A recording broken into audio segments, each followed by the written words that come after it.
This is Screencast, chapters 1, 2, and 3, part 8. And we are starting with art as expression. Expressionism. What is expressionism? Expressionism is how the artist feels and how the artist wants you to feel when you're looking at the artwork. So it's supposed to evoke some emotion, some sort of feelings. Okay, this is a really good example here. This is an artist who has done both of these pieces, both the same subject matter, but the title of the piece is Death and the Mother. Okay, now when looking at this piece, I would normally ask you, if we were in person, which piece do you think came first? And majority of the time, my students say that the piece on the left came first, and they would be correct. It did come first because when you think about the concept of death, you have the mother, and that mother is holding that child there, trying to protect the child from death. This is kind of an automatic, vision or idea that you would have, that whole kind of maybe Grim Reaper look kind of thing. Death, it's so clear. But a lot of times, if you are a person who, let's say, likes scary movies, you don't always get to see the bad guy or the killer or the monster, except for in a few scenes, and very little bit do you get to see, and they change the mood, it's dark, and all of these things. So the image on the right is an evolution of this concept. So we have the mother on the right here, holding the child, so the child's a little bit easier to see, but where is death? Okay, death can be said that it is the dark that is encompassing, but if you look down here at the bottom, you can see it's almost got this like alien kind of strange looking face with the mouth coming up, and it's got like almost like this rib cage look down here coming up after the child. It's got more suspense, more drama, more scary to it. Okay, that's part of that expressionism.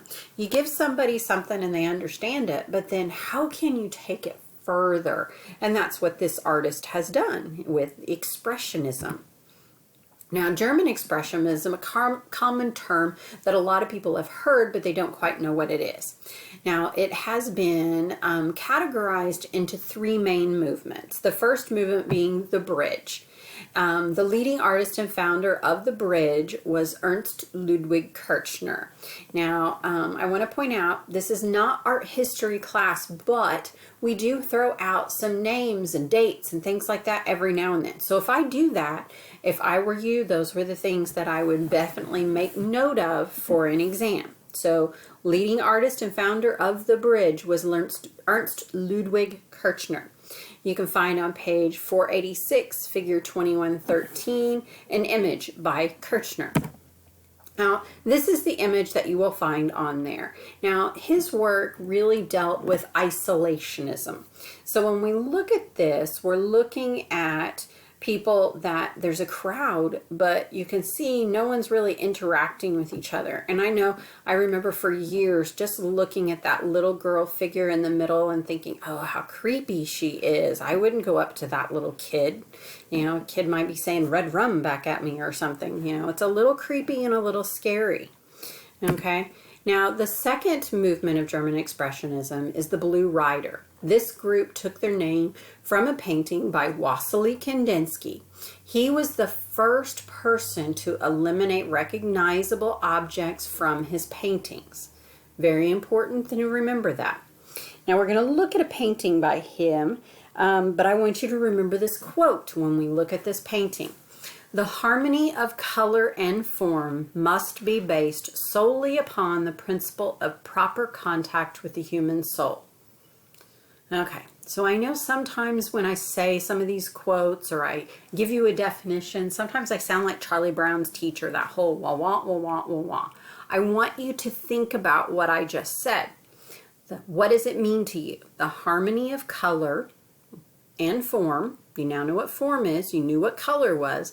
must be based solely upon the principle of proper contact with the human soul.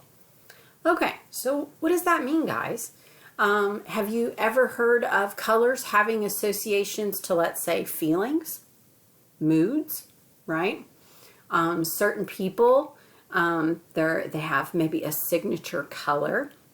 We haven't met in person, most of us, but I'm very much of a person who wears a whole lot of black, grays, a little bit of color every now and then, but pretty much I'm a neutral-based kind of colored person. Why is that? If you were a person who followed, zodiac symbols and things like that, I'm a Libra. So I don't like a lot of drama. I like balance. I like things to not be highs, and lows. Okay. But you may be a person who, when I look at you, I can just tell in your smile that it radiates and you have like this glow about you. And I would say, if you were a color, what color would you be? And if you're a happy-go-lucky, fun, entertaining type of person, you're probably in the yellow ranges or the orange ranges, somewhere in those things. There's also a thing is what we call of auras. Now, some people say that they can see auras. I had a professor in graduate school who said they saw auras. They saw a radiating energy come from people, and it dealt with color.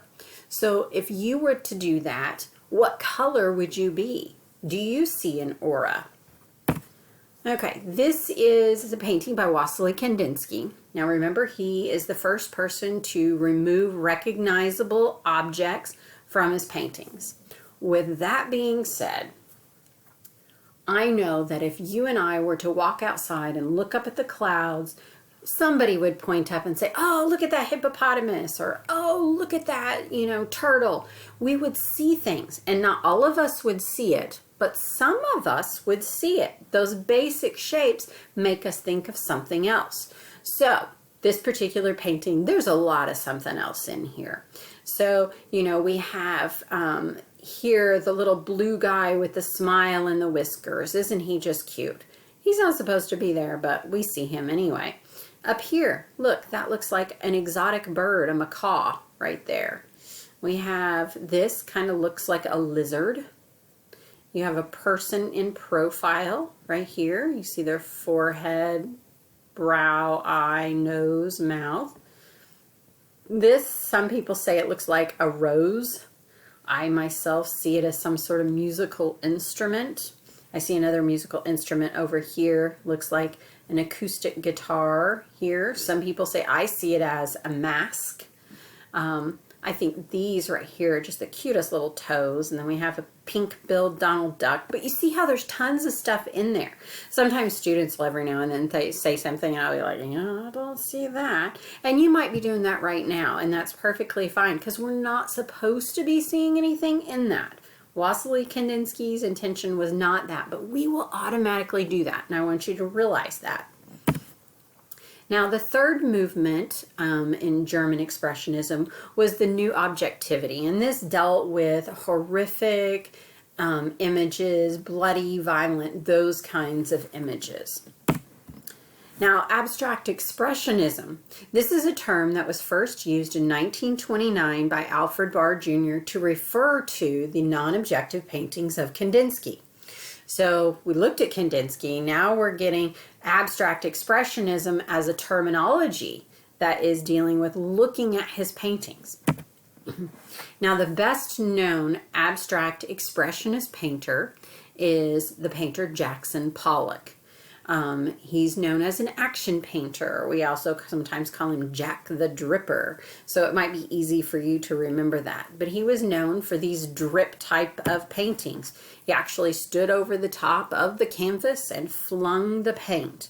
I'm sure some of you are saying, oh, I could do that.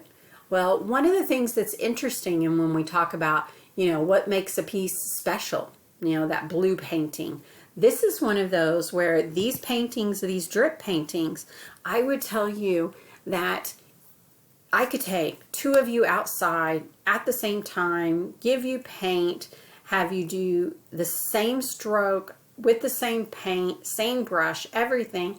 Attempt to do it the same exact way and you won't.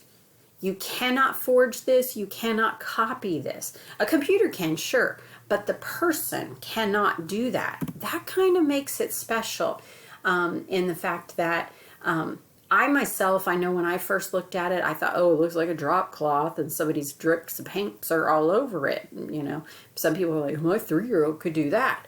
But remember when I say it cannot be forged, that makes it pretty stinking special, I can tell you that.